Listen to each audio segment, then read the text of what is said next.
Hello there. My name is Eric Woodard. I'm a high performance career and leadership coach based out of Washington, D.C. And I'm so glad to see you here at the Get Hired Fast workshop. If you're looking to get hired fast without settling, getting ignored, or losing hope so you can do work that matters and earn what you and your family deserve, you, my friends, are in the right place. I know we still have people coming in from all over. If you would, put in the chat how long you've been on the job search. Hi, Jermaine. Put on the chat how long you've been in the job search so I can, one, get a sense of who's here, and two, make sure the chat is working. And I know I'm actually using like new software today, and it seems to be working. So you may be watching us live on YouTube, Facebook, or LinkedIn, which is fantastic. I see there, Michael, 4 months. Got it. Who else wants to add there? How long have you been on the job hunt? And I know some of you, it may be really recent, and some of you, it may be, hi there, Bolu. Hi there, Luis. Hi there, Saman. Gotcha. Hi there, Katie. Okay. So a lot of people, 3 months, 4 months. Hi, Mohammed. Right. So hi, Raphael. So, got it. Okay. Well, look, let's get started without any further delay. So, guys, look, looking for a job, especially if you've been, hi Cheryl, hi Warren, if you've been on the job search for a long time, it can feel a lot like pounding sand. It can feel a lot like waiting on a glacier. It can feel a lot like you're lost at sea. It can feel like wandering through the desert. It can feel like going into the arena. Is that enough metaphors for you? It can feel like looking into the abyss. Hey there, Dave, right? So who is this for?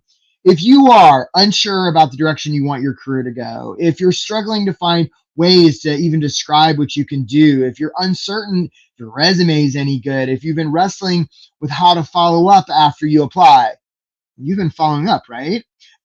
If you're tired of applying and then waiting to hear, if you're doing interviews that seem to go great and then you get a big fat no, if you feel trapped in a job and you feel like you can't escape, if you're losing hope, my friends, you're in the right place, and I'm so glad you're here. If, on the other hand, you're super casual about your career, you're not willing to do a little work, if you're reluctant to take responsibility for the results you're getting, if you're just interested in finding a job to make money, if you're stuck in finding ways and you know a lot about why you're not getting traction on your job search, if you know a lot, you're certain, if you're unwilling to sort of be authentic, this may not be the place for you.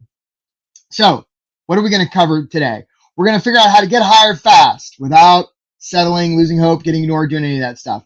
I'm going to offer you 3 strategies, 8 tactics, so that we can get this job thing handled. Okay, so our agenda for today is, I'm just going to tell you just briefly, who is this guy and why does he think he can help me get a job? I'm going to offer you 3 strategies, give you 8 tactics. I've got an invitation that I'm going to offer you, no strings attached. And we're going to have time for Q&A. So as we go through this, what I would ask you, hey, Rebecca, what I would ask you to do is, if you have questions, put them in the chat. My assistant, Ann, she's here with us. So she'll try and elevate questions. Hey, Stephanie. And we'll also have time at the end to have questions that you can put in the chat. So buckle up, folks. Here we go. If you don't have something to write with, get something now. And we're going to dive straight in. So who is this guy? Why does he think he can help me find a job? Well, look, just to tell you a little bit about myself, I grew up overseas. I grew up in Asia. I came to the States when I was 18 to go to college. And I had a really, really tough time. I found it hard to relate. I didn't know what all that white stuff was on the ground. It was really freaking cold. And I struggled. So I wound up transferring colleges 7 times. And at the end of that, I was like, I got to figure things out. So I wound up as a scuba instructor on Guam. And it was great. I spent about 10,000 hours underwater with the fish, and it was fantastic. And after a couple of years, I was like, I got to sort of pull it together here. What am I going to, and I didn't really have any career advice or anything. So I figured, what would be the most prestigious job that I could have? And I figured that must be something like the White House. So I wrote the world's worst cover letter and mailed that sucker off and figured I'm never hearing back from those guys. But about a month later, I was riding my bike past the Guam post office, and they came out and they had this letter. It was on White House stationery, and they're like, Eric, you got a letter from the White House. So I opened it up, and it was an internship application. And I didn't know what the hell an internship was, but I was really good at filling out applications because I transferred so many times. So I filled it out, sent it in. I'm like, I'm never hearing from those guys. But they got me thinking. I applied to some grad schools, and I wound up getting into GW. And so I landed in DC with like a big bushy haircut, and I was dumpster diving for furniture. And I was out running on the national, bought a pair of shoes, was out running on the national mall. I ran past the White House, and I was like, those White House bastards, they never even bothered to let me know about that internship thing. So I found a payphone, and I called them up, and I said, hey, you White House bastards, what about the internship thing? And they're like, is this Eric from Guam? And I'm like, yeah, but I'm in DC now. They're like, man, we've been trying to get in touch with you. You started in the First Lady's office on Monday. So I bought a suit, got a pair of shoes, got a haircut, and I showed up. And look, folks, this was a while ago. I don't know if your politics match mine, but this is back during the Clinton administration. And I started interning for then First Lady Hillary Rodham Clinton. And she was a great, great boss. And I learned a lot of stuff. And eventually I was hired onto her staff. And I followed her to the Senate and then to the State Department, where I helped represent the U.S. In terms of UNESCO. And then eventually I wound up as the Director of Fellowships and Internships at the Smithsonian. But all during that time, both in my career and trying to help other people figure out their careers, I saw a lot of same patterns of people struggling to figure out job stuff. So now I coach. I help a lot of people find jobs, get hired fast. It's one of my favorite things to do. I've written a bunch of books on these topics for all sorts of different people. I have all kinds of pieces of paper talking about how awesome I am. And you don't care about any of that. Because the question you want an answer to is, can I help you? Well, I don't know. Maybe, probably. Let's find out. So let me give you some of these strategies. These are a bunch of people saying nice things about me. So I'm going to give you 3 strategies that could really change the trajectory of your job search. And Jermaine and Jean, thank you so much for your questions. We'll come back to those, I promise. Okay, Anne will help me come back to those.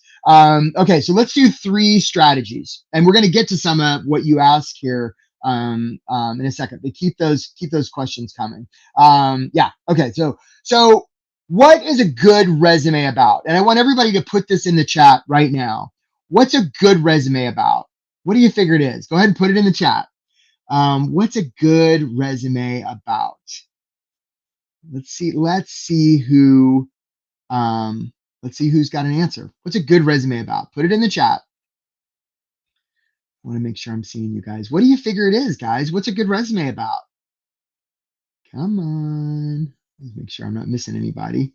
All right. Oh, here we go. There we go. Okay. So Michael says, thanks, Michael. Who I am. Okay. Who else has got an answer? Right. What's a good, okay. Selling yourself. Okay, Bolu, interesting what you bring to the table. Any other takers? Luis, selling yourself. Ooh, okay. Tells your recent work. I haven't seen the correct answer yet, guys.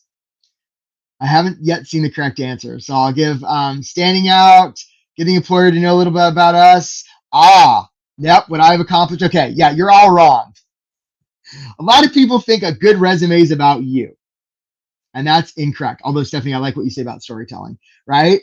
A good resume is not about you, my friends. A good resume is about them. A good resume is about the person or organization you're sending it to. Okay. I saw something there about quantifiable results, says Dave. Go through the AI systems. I'm so glad you're here, guys, because all those answers, I'm not sure they're your strongest answer. A good resume is not about you. It's about them. Now, look, if you can lean into this a little bit, this will change your job search. And the reason I can say that is because it's changed the job search for so many.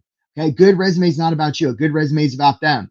So many job seekers start out with thinking, oh, it's all about me. And I saw a couple people selling yourselves. Look, guys, we've gone over this historically. Selling people is weird, right? I mean, I don't mean to be light of it, but like selling people is weird. And anybody that wants to buy a person, also weird.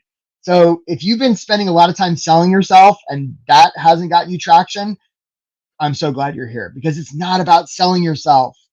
It's about possibility for them, right? That's what we want to focus on. We want to focus on what's the possibility for the person or employer we're talking to. It's not about me. It's not about my gap in my resume or my age or any of that stuff. Okay. Employers are focused on themselves. And look, folks, it's really natural. And so Rebecca says, well, you have to say why you can solve their problem. Nope. Rebecca, I send you a lot of love.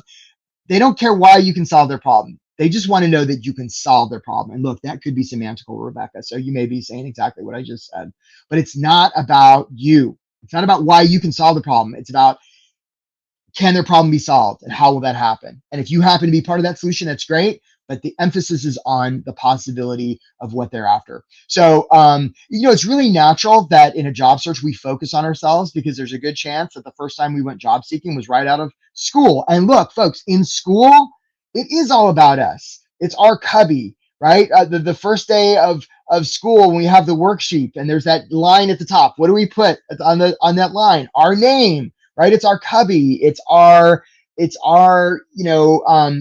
report card. It's our grade. It's our paper.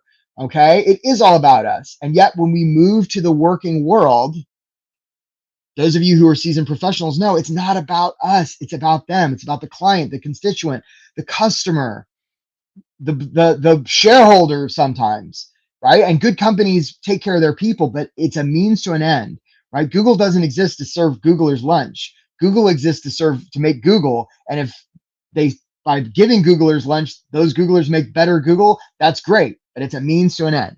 Okay. So it's a really important distinction. All right. So how you can help them? That's exactly right. Right. How you can help them. Right. And that begins with really just understanding what they need. And we're going to talk more about that here in a second. Oh, we got a good crowd coming in now. So glad you're all here. Okay. Make the application about them. And when I say application, I'm talking about the cover letter, your follow-up, your networking, the interview. It's all about them. Okay. Okay. Strategy number 2. Here we go, folks. Who can tell me what these are? Put it in the chat. What are these things called on this shelf? What do we call these things? What are these things called? And I know there might be a little bit of a delay between the chat and when I see it. So we'll give it a second. What do we call these things? There you go, Warren. These are called books. Exactly. Good job, Gregory. Excellent, right? They're books.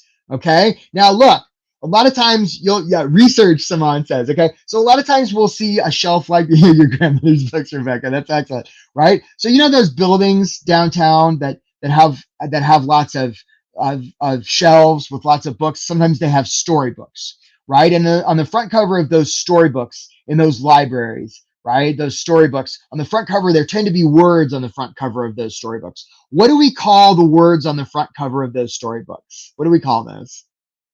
What do we call the words on the front cover of a book? What are those called? Put it in the chat. The words on the front cover of a book. Okay. What do we call those words on the front cover of a book? I'll let it go through. There you go, Greg. There you go, Dave. There you go, Adrienne. Exactly. Good job, Louise. They're titles. Now, isn't it interesting that that's the same term we use to label people in the workplace? Which tells me that a title is just like a title goes on a storybook. A title is just a label we put on the story of our career. And it's going to vary between organizations. It's going to vary geographically. It's going to vary between industry. It's just a story. So the opportunity in your job search, tell stories, lots of stories. And if you're not using story, it's something to look at. And the reason stories are so important, my friends, is because stories are how we convey emotion. Okay. I saw somebody earlier said, well, you got to have quantifiable stuff. Let me ask you a question. What percent of human decision-making is emotional and what percent of human decision-making is logical? So what's the ratio, right? What percent is emotional to logic? Is it like 70-30, 60-40, right? Emotional to logic. What do you figure the answer is? Put it in the chat. What's the ratio of in terms of human decision making? What percent of it is emotional and what percent is logical? Let's see if anybody gets it right. There you go. Someone says 80-20. Thank you. Okay. Any other takers? What's the percentage? Greg, 90-10. Okay. 80. Good. Okay, Rebecca. Rebecca says 90. I haven't seen the correct answer yet, though. Okay. Thanks, Quentin. So here's the thing. It's 100% emotional decision making. And the reason we know this is when people have damage to their limbic system, like some poor guy in the 1800s gets a railroad road spike through his head. There you go, Stephanie. Good job. Right? They're fine, except they can't make a single decision. And that's the debilitating part. Okay. So all these people walking around saying we're data driven decision makers. No, they're not. It's emotion. Now, they may rationalize the decision with data after they've already made the original emotional decision, but the original decision is emotional. And that's why stories are so important, because when we tell a story, we evoke emotion, right? If right now, and I always get in trouble when I do this, if I said, how many of you can remember your phone number when you were 6? I might get a few people, like a few of you weirdos. No, I'm just kidding. We know how to do it. But if I was to say, how did you feel on your 6th birthday? People would remember much more. That's because our capacity to remember and make decisions is vastly, wildly greater on the emotional side. Okay, so you want to tell stories. Facts are okay, quad data is okay, stories are much stronger, right?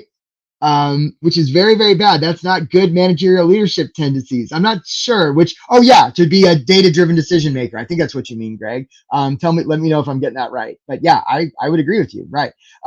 So people remember stories, they remember feelings, right? So make your application a story. Realize that job titles are just a story. I could tell you I was an astronaut right now. That would be a story. I'd have to back it up with some, with some other stories about me going to space, but it's all just a story. So perfect example. One time I had to go through a bunch of applications, and they all were pretty much the same, except for this one woman named Maggie, young woman Maggie. Was for an internship program, and in her application she mentioned how she'd had her arm yeah, I hear you there, Greg. She had her arm severed the summer before. Oh my gosh, she was in a terrible car crash. She got her arm severed. So I was like, well, we got to take her. That's crazy. So she walks in the first day of her internship, 2 arms. Now, was I mad? No way. I was so glad she had 2 arms. It was bandaged from where it had been partially severed and reattached, and she was regaining mobility.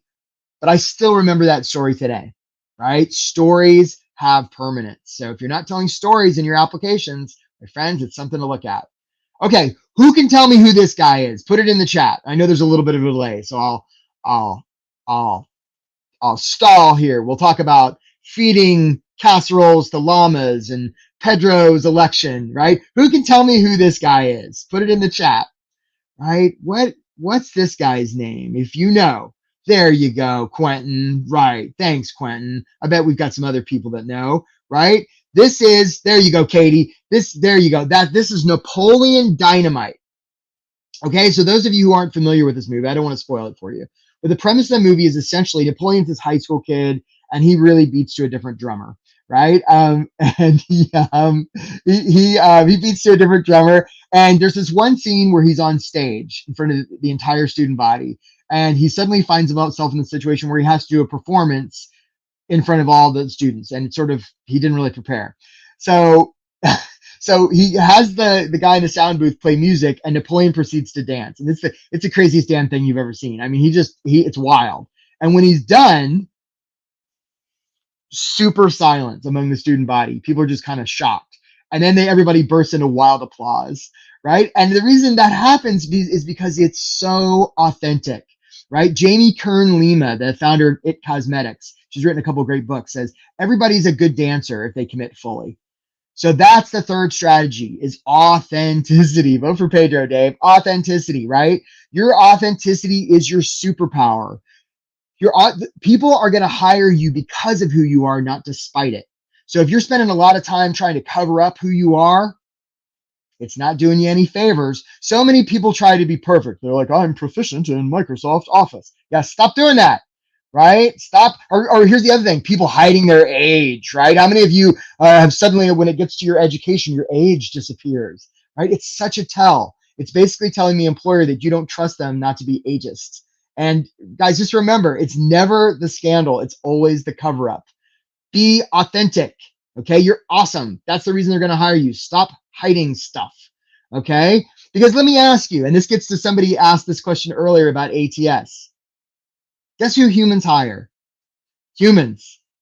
Humans hire humans. Robots don't hire humans, and humans don't hire robots.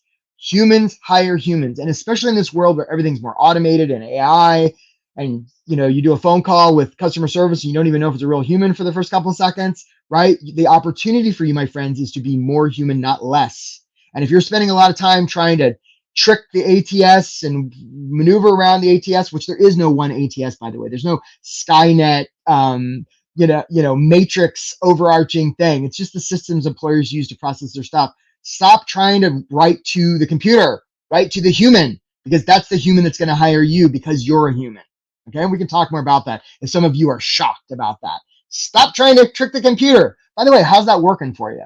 Okay, you don't have to answer. I already know. Okay, be human, be relatable. That's why they're going to hire you. So, perfect example. Notice I'm telling stories, by the way, right? Perfect example. I had 2 resumes one time. I had to hire one person. They were essentially the same, except one guy, Tom, put on his resume that he played the trumpet. Who would I choose? I chose Tom, because at least I knew he liked music and he could carry a beat. And maybe he cared about, he had a personality, right? And Tom later got hired. It was great. He was with us for a long time. Okay. So if you don't have that kind of stuff on your resume, put it on there. Those of you who are parents, we just celebrated Mother's Day. You could go on and say, well, I know how to problem solve, and I know how to take risks, and I know how to sacrifice, and I know how to work hard. Or you just say you're a mom or a dad, right? And anybody who's either had one of those or is one of those is instantly going to know what you're talking about. Okay. Be authentic. Authenticity is your superpower. Okay. So how do you put all this to work? All right. So those 3 strategies, right? Make it about them, tell stories, be authentic. How do you put all that to work? How do you operationalize it? Okay. Well, let's talk about it. I'm going to give you 8 tactics. Here we go. Buckle up. You guys are doing great. I see how many of you are with us. It's fantastic. Okay. So it's hard to hit a blurry target. And I can't tell you how often I'll talk to job seekers and I'll say things like, hey, how much do you want to make? And they're like, well, I don't know, maybe like 50 to 150. I'm like, what do you want to do? They're like, well, I want to help people. I mean, that's beautiful. And that's super freaking vague, right? The universe rewards specificity. What we're talking about here is a thing called the reticular activating system. This is the thing that comes into play when you buy a new car. You're like, nobody's got this car. And then you drive it off the lot and you see the car everywhere. Right? It's what happens in the airport where you're walking along and they say, oh, my courtesy phone, and all of a sudden you hear your name, right? It's because there's a Bruce Lee quote about this. It says, be careful what you tell yourself because your mind is listening. Okay. So if you don't have a clear idea about what you want, the more specific, the better, you will literally be blind to it.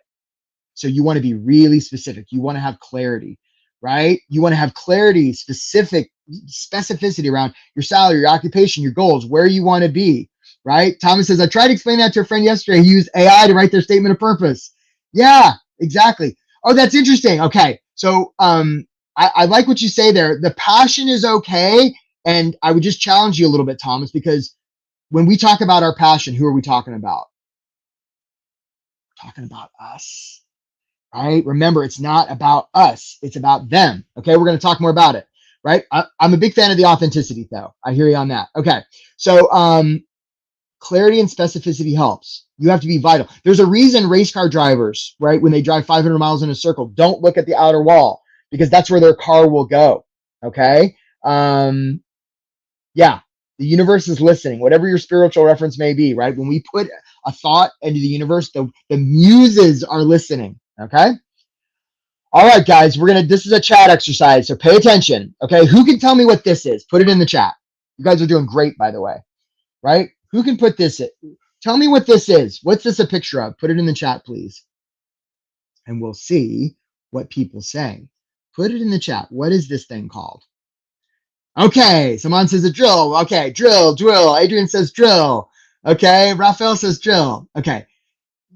Actually, you're correct, and I'm being a little cagey here, because when we go buy this, we actually we don't deal with the battery, right? We don't want to buy a drill, right? When we buy this, we don't really need a drill. What we need is a hole.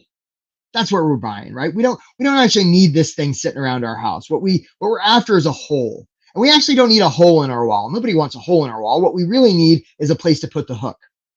And you know what? We actually don't need a hook sticking out of our wall. What we really need is a place to hang the picture.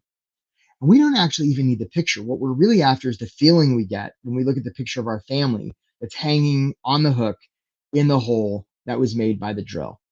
Okay. And what I'm trying to get to here is the idea of narratives. You want to get really clear about, and this goes back to them, right? We're talking about them. So look, most people are talking about themselves. They never even get to this. But if you do get to talking about them, we don't want to talk about the drill. We want to talk about the feeling they get when they look at their family. We want to get to what keeps them up at night when they stare up at the ceiling trying to go to bed. If we can get to that black swan, game over, right? We're going to blow the competition away. You want to get really clear around what they need, which just takes a little bit of focusing on them, right? Crazy. What do they stay up at night thinking about it? Okay. How can we make them feel seen, heard, and understood? When we're applying for a job, folks, we're not trying to sell ourselves at all. What we're giving them is safety, because there's one reason they're going to hire us. Just one. And that reason is they trust us. They trust us to do the thing that they need done. They trust us to understand that thing. It's not about us. It's about them. Can they trust us? Okay. So we're up. What is this? Tactic number 3. This is my resume. It's like a model home of resumes. Here it is. Okay. So that brings us to tactic number 3, paper. Okay. Now look, everybody's got an opinion about resumes. You know, they're more art than science. Like anybody that tells you there's one way to do a resume, don't listen to them because they're wrong. There's lots of ways to do a resume. And there's certain ways to communicate. That's all a resume is. That's all a cover letter is. It's a communication piece. And it matters what you say, how you say it, when you say it, where you say it, when you say it, how it's transmitted. Okay. And there's some things tend to work better than others. Okay. But what I will say is so many people, they want to use best practices with a resume, right? Give me a resume template. So it's certain that my resume will look like every other person's. Stop doing that. It's professional camouflage. Okay. I don't know. Some things work better than others, but regardless, you want your resume to be different. Because if you're trying to make the argument that you're different than the rest of the people in the crowd, you better make your stuff different. Okay. And there's ways to do that. For example, how many of you have like hyperlinks in your resume?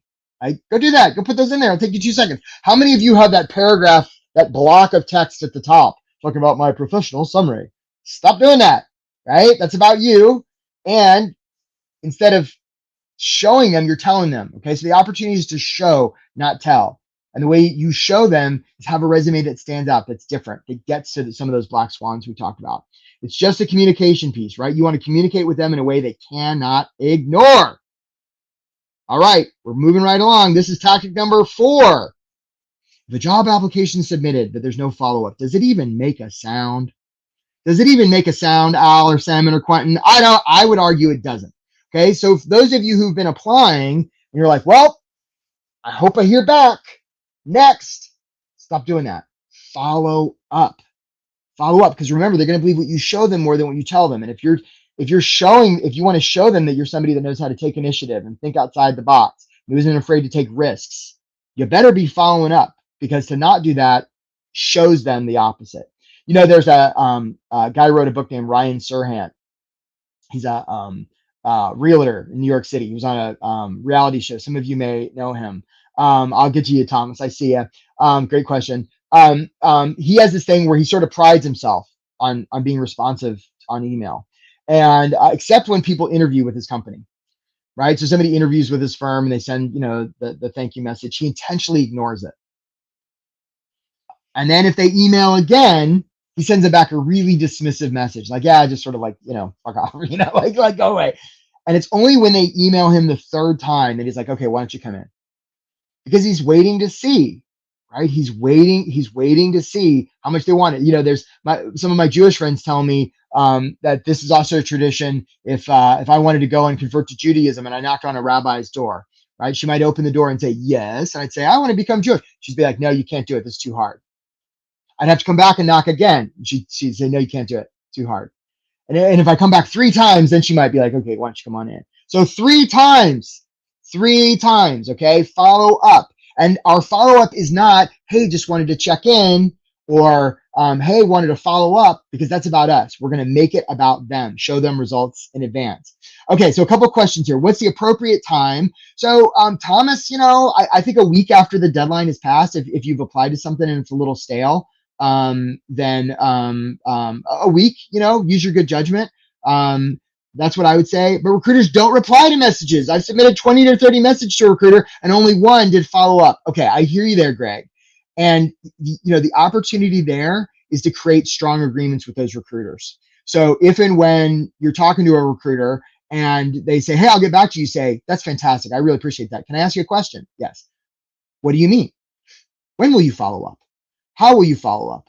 And if you don't follow up when and how we are agreeing to here, what happens then? And if they say, well, no one ever acts like this, Greg, you can say, you're right. I'm not like the other people you've talked to, right? Guys, our business here, we're going to get to this. What they think of us is none of our business. We're not trying to please them. We're going to talk about this a little bit more. How do you follow up and submit a resume online? There's no contact info. Michael, look, I'm going to be a little direct here, with you, Michael. If one of your loved ones was going to fall into a volcano at 5 o'clock today and you had to find the email of somebody, could you do it? I bet you could. So do a little cyber stalking, right? Don't give up. Find that email. And if you can't find the email, find them on LinkedIn. And if you can't do that, find somebody else who's going to forward it to them. Don't give up, right? Show them that you're not messing around. And for those of you who are like, whoa, that's pushy, we're going to get to that, I promise. Okay. On Workday's applications, we can't follow up. What do you mean you can't follow up, right? If you know the name of the company and you know the CEO, you can follow up with her. Okay. It depends what you're more committed to, my friends. Are you more committed to helping that employer get things done, or are you more committed to sort of being safe and polite? And I say that with a lot of love. Okay. Again, this is a change in perspective. Okay. And I hear you there, Adrienne. Either you get ghosted or the rejection letter. We're going to talk a little bit about that because getting ghosted sucks. Okay. And when we're done here, we can have a whole conversation about getting ghosted. But we're going to follow up. And if after 3 times they don't want to come to us, then we can break up with it. But we're not going to live in a ghost town. Okay. That's what I'm trying to get to here. Either they have an answer for us or we're going to take it off our plate. Okay. And we're going to talk a little bit more about this. Okay. It's not pushy to follow up. Initiative is rewarded. Show them rather than tell them. We talked about the realtor. Okay. Now, folks, this is if you listen to nothing else, and some interpret this as desperate. Dorado, you're right on time. Okay. So and especially those of you who are watching the replay, if you listen to nothing else in this workshop, this is the most important thing, this is the most valuable thing I'm going to offer you today. Okay. So, and this is a question in the chat. So everybody get ready, get your fingers ready. I'm going to give you a situation. Okay. Let's say there's a lake and in the middle of the lake, someone's drowning and they're surrounded by other people in little boats. Okay, so the situation is somebody's in the middle of a lake drowning and they're surrounded by other people in little boats. I want you to put in the chat, if that situation was a job search, who's the person drowning? Okay, so there are a bunch of people in little boats and in the middle of the lake, there's someone drowning. If that was a job search, who's the person drowning? Put it in the chat. That was a job search. Who's the drowning person? Let's see what people have to say. Who's the drowning person? So person drowning in the middle. Michael says me. I hear you there, Michael. Okay. Thomas, very interesting. Okay. Quentin, interesting. So guys, a lot of you are getting this. Good. That's exactly right. Good, Rebecca. Excellent. They're the ones drowning. Exactly. You're the one in the boat with your hand outstretched. Good, Gene. Good. All of you, great. Okay, now listen, some job applicants behave as though they're drowning. They're like, ooh, right, I don't want to bug them, right? If somebody was face down in the water, this gets to what we were talking about follow-up. Somebody was face down in the water and you were there and they were motionless and you splashed them and you said, hey, buddy, and they just floated. Would you be like, oh, I don't want to bother them. I don't want to be pushy. No, you go closer and you'd splash them. You'd flip them over. You give them mouth to mouth. Because you'd be more committed to saving their life than looking good. Now, look, if as you were spinning them over to lock lips, they were like, whoa, buddy, I'm just here snorkeling. You'd be like, that's cool. They're like, I don't need your help. You'd be like, that's fine. There's a lot of other people out here that are drowning. And there's a lot of other people in little boats. So many of you may be acting like you're the one drowning and you're not. You're the one in the boat. And the question is, how committed are you to serving that employer? This can change everything. Okay. This is what we're talking about. your mindset. Okay. This isn't about your safety. It's about their safety. So if you can go into an interview and instead of trying to sell yourself or perform, connect and make them feel safe, whole different ball game, right? Your job applying is from a place of service. This isn't about you. It's about them and it's about you serving them. Okay. People don't want to be sold, right? Nobody wants to feel sold, right? They want, they want to feel taken care of. Okay. Most important thing I can offer you today. Okay. Crabs. How many of you guys have seen the show Deadliest Catch? And I know this isn't a snow crab. I always get it wrong. But here's the interesting thing about the show Deadliest Catch, right? So for those of you who've never seen it, it talks about these crab fishermen in Alaska. They're usually on these really dangerous boats that pitch, and they're icy and slippery, and people fall in the sea and die, and it's crazy. But when these guys fish for crab, they put these big steel cages down on the seabed with some bait.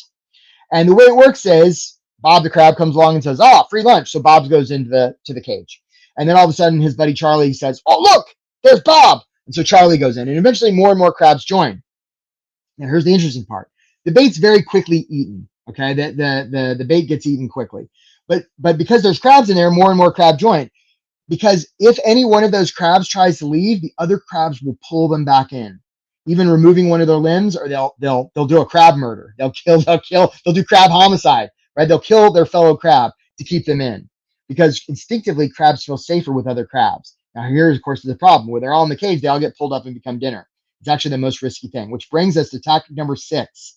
You want to be really, really clear about your environment, right? Some of you may have heard the idea of reference groups. You're the average weight, income, education of the 5 closest people you hang out with. And it doesn't have to be people who are alive, by the way. These can be books you read, the news you watch, whatever. And Saman, it might be you follow the crowd if it's the right crowd, is what I'm getting at, right? If you're with a crowd that's dragging you down or saying, "Ooh, you got to settle." And look, I have family, right? I know a lot of times family members, they're like, "Ooh, you should really take that job for $20,000 less."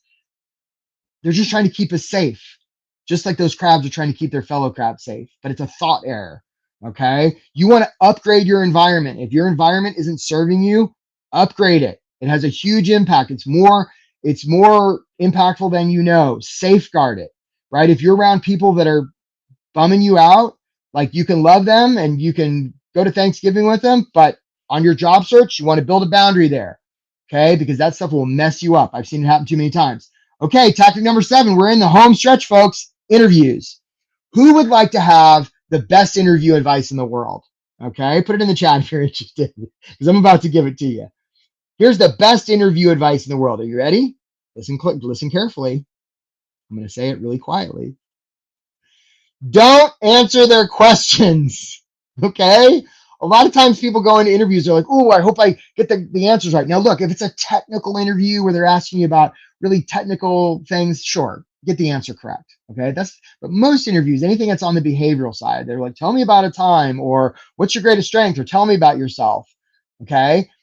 They're not really asking those questions to get information. They're asking those questions to get a sense of you, to figure out if they can trust you. That's all it is.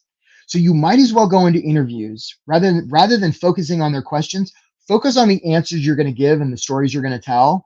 And whatever questions they may give to you, just use those questions as an excuse to give the answers and tell the stories that you're prepared to do. Politicians do this all the time, okay? Because it works. And so look, you can go into an interview henceforth and not be nervous. And here's the other thing. When we make an interview all about us, of course it's nerve. And by the way, interviews are weird, right? Strangers going into a room where one judges the other. It's totally weird, right? And so, but it doesn't have to be that way. You can go into an interview and be like, I mean, I've often, this is what career coaches fantasize about, right? I always want to get an interview so I can try this out. And I'd wear a really nice suit, right? I'd have a glass of water. And so when they say, "Hey, Eric, we're going to start the interview," I'd be like, "That's fantastic." And before we knew, I need to do something. They say, "Sure." And I'd take a glass of water and I'd pour it on my head. And they'd be like, "What'd you do that for?" I'd be like, "Hey, that's a reminder that I'm not here to look good and I'm not here to please you. I'm here to serve you. So now we're ready to go." And that's just to remind us. Now, one of two things would happen. They would either kick you out and get mad at you for making their floor wet, or they might hire you instantly because it's so honest and it's so different from everybody else. Okay, so look, I don't know about pouring water on your head, guys, but if you can bring that kind of energy to your job search and your interviews, right? I'm not here to please you. What you think of me is none of my business. Let's talk about you, what you're trying to create, and the miracles we're going to create for you. That's got power. And that I suspect is different than what you've been doing. So if what you've been doing hasn't been working, try this. Works for my clients. Okay. Don't answer the questions, right? Interviews are just making mouth noise to get you to make mouth noise so they can evaluate your mouth noise. So you might as well make mouth noise that serves them. All right, let's talk about offers. Here's something this is tactic number 8. Here's something I see about offers all the time. Sometimes I'll run into employers and or job seekers and I'll say, tell me about your application. They'll be like, well, Eric, you got to understand, I'm really picky about the applications I send. I'm like, why on earth? Well, because if I get an offer, then I have to take the job and then I got to move my family to Connecticut. Blah, blah, blah. No. Okay. So here's my encouragement, my invitation for you. You don't have to worry about whether you want a job or you're qualified for a job unless and until you get an offer. And here's why. They're going to have an opinion about whether you're qualified for the job. Okay. I mean, it's fine for you to think about it, but your opinion kind of doesn't matter. It's their opinion that matters there. Secondly, you don't have to worry about whether you're going to take a job unless and until you get the offer. I mean, it's really natural to think about it and fantasize about it, but it's optional. And all that energy you might be spending on trying to be picky about where you apply, stop doing that. Just apply.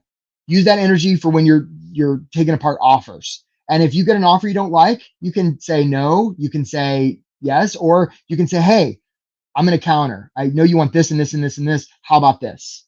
Right? Just live in a land of possibility.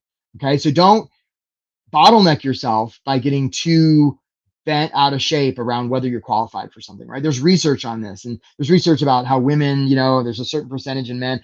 I see everybody doing this, right? They're like, ooh, there's this one thing that I'm not qualified for, so I want to apply. Stop it. Apply. Follow up. See what happens, right? Be okay with not knowing. So you don't have to worry until you get the offer. You want to apply liberally from a place of service. You might get into a job search and decide you like it or vice versa. But the opportunity is to not know. Okay, so folks, we talked about 3 things, or these are the tactics we talked about today, right? You want your mindset. You want your paper right. You want to have good follow-up, good networking. You want to get your interviews dialed in, and you want to know how to handle offers. Okay? So let's talk about what's next. Some of you, and so many of you are here, right? Some of you have heard this workshop and you're like, you know what? This is great. I'm going to go do this on my own. And that might work. It has worked for others. And this is sort of like going to the gym, right? You can go to the gym and work out on your own and you'll get muscles eventually, or you can get a coach and you're going to get muscles faster and you're going to be stronger. And by the way, if you're trying to make 120 grand a year, that, not to panic you, but that wakes, down into 10,000 a month, which is about 5,000 a week, which is about 1,000 a day. So it might make sense to work with somebody if I can get you hired faster. And I have no idea if I can, although I probably can. So look, I'm going to put this in the chat. Hopefully this works. Oh no, I gotta come up with I have a solution, right? So, and you're going to get this, those of you who are registered. That is, and Ann, I'm going to ask you to put this link in the chat if you would for people. Right? So Ann's going to put it in the chat. But if you'd like to book a call with me, complimentary, no strings attached, and let's explore a confidential, right? Let's explore what's possible for you. Okay, is what we'll do. So look, I know there were a ton of questions, and let's get to them. And look, folks, I'm a pretty terrible salesman, right? But like, we can get this job thing handled. So if this is something you're interested in, like, I got time next week. And if you're watching the replay, this link should be somewhere around. So book a call. Like, you really don't have anything to lose. And if I don't think I can help you, I'll tell you. And if I think I can, I will. So anyhow, enough of that. Okay. So thanks, Ann. Perfect. Okay. So let's go back and do some of these questions. I see here one from Thomas. Does it come off as too desperate to apply for multiple positions at once for a company? Okay. It's a great question, Thomas. Great. So here's what my take on that is. No, it doesn't. So if we were going back to the metaphor of the lake, that would be like you swimming out, the helicopter coming in, the Coast Guard boat, right? They just want help. And this isn't about how many ways you're attempting to help them. What this is about them getting results. So the other place this shows up is where somebody applies to a job and then maybe 3 months later they apply again. I mean, that's great because look, I've been on that side. Nobody wants to send somebody a no. Like nobody wakes up and says, you know what, I'm going to reject a lot of people today, especially if it's really close. Like it feels terrible. So by you applying again, basically what you're saying is I'm more committed to serving you and your company than I am the possibility of getting rejected. You're showing them that you're in it. And that is powerful. Okay. That's super powerful. Okay. So Jermaine asked, thanks, Anna, super helpful. How to do well in one-way video interviews? It's a great question. Those are kind of weird, aren't they? But I just noticed, Jermaine, I mean, I've had you guys in the chat, but I basically been talking to myself for 15 minutes, right? And part of the reason it's easy to do, I talked a little bit about myself at the beginning, but I've mostly been talking about you and what's possible for you. So if you're trying to do one-way video interviews, rather than get up there and say, hey, my name's so-and-so, I'm passionate about blah, blah, blah. You get up there and say, hey, you know what really stands out about your company? X, Y, and Z. Nobody does X better than you do. And your reputation for Y precedes you. And there's so much possibility for you with things Z. And then you can say, I've got all, like I have a lot of experience doing X, Y, and Z. But the thing we don't want to do, and this is really important, guys, listen up. We don't want to connect the dots. So if you have anything in your job stuff that's like, this is why I would be good for you. Okay. So notice here, when I'm talking to you, I have no idea if I'd be any good for you. I've helped a lot of people get hired fast, a lot of people just like you, but can I help you? I don't know. Let's have a conversation and find out. See, I'm using my own stuff because if I was to say, and this is going to feel creepy even for me to say, I'm the best career coach for you. How does that feel? I could feel it through the screen, right? It felt, ugh, because it's not true. I have no idea if I'm the best career coach for you. How could I? I don't know your whole story, but we could talk about it and see what's possible. See, we're doing this in real time. I hope that serves. You want to leave the dots for them. Okay, good job. Jean asks, should I use AI for keywords for cover letters? I'm seeing articles. Yeah. So, Jean, I send you a lot of love on this, man. Like, there's a lot out there about AI, and it's fabulous and wonderful, and it's going to change the world. And at the end of the day, humans hire humans. So look, if you want to use something like ChatGPT to get you started, it's fine, but be a human, right? We don't want to be robotic. We want to be human. Have some misspellings in your cover letter. That's an old internet marketing technique. They would do that on purpose just to show they were vulnerable. By the way, and Brene Brown has taught us this, the best way to build trust, vulnerability. Okay. So the Old West, right? High noon, two guys with their pistols out, right? Wah, wah, wah. Right there. I mean, it's about to go south. There's only one way that ends without somebody getting shot. One of the guys has to lower their pistol. And when that happens, this guy has a choice. He can either be like Aaron Burr and shoot, and he's kind of like the asshole of history, right? Or he can put his pistol down too. And now they're both heroes. And these guys are brothers forever because they've literally put their lives in each other's hands. Super vulnerable. So you want to be vulnerable in your stuff. And I just don't know that AI makes you that vulnerable. Now, if there's things that they care about, ideas that you want to elevate in your stuff, that's how we make our stuff about them. So I'm all for that, but it's not keywords. It's more human than that, I would humbly suggest. Okay. Let's see. What other questions? See, Anne's helping me. I'm getting lazy here. I'm getting lazy. What other? Oh, there's a question here. Katie put in a question. She was so great. So let's get to that. I'm going to show it right here. Okay. Oops. Sorry there. So Katie says, she's sort of like a Swiss Army. I summarize this, Katie, because it would only let me do so much. So sort of being like a Swiss Army knife, sort of a Jacqueline. I don't know what the female version is, but Jack of all trades, right? For a boss. And so that's great when you're working with somebody that knows you, but in terms of trying to apply, it makes it hard. So Katie, I would say two things. One, this isn't about you, right? So a great way to not have to handle talking about how you're sort of ambidextrous and you can do a lot is stop talking about yourself. Talk about them. And if you talk about them and they care about X, Y, and Z, and you've got the whole alphabet, you don't have to talk about A, B, C, D, E, F, G, H, I, J, K, L, M, N, P, Q, R, S, T, U, V, W.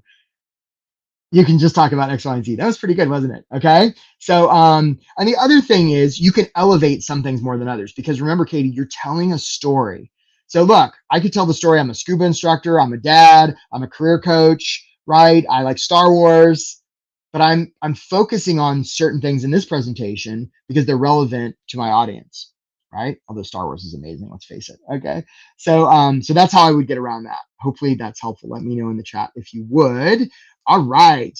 So let's see here. What other questions? What other questions do people have? I really want to acknowledge you guys for being here, and I'm going to ask Ann to put that link in the chat one more time, because look, guys, you don't have to do this alone, and being on a job search and doing it by yourself, it's just no fun. This is hard enough.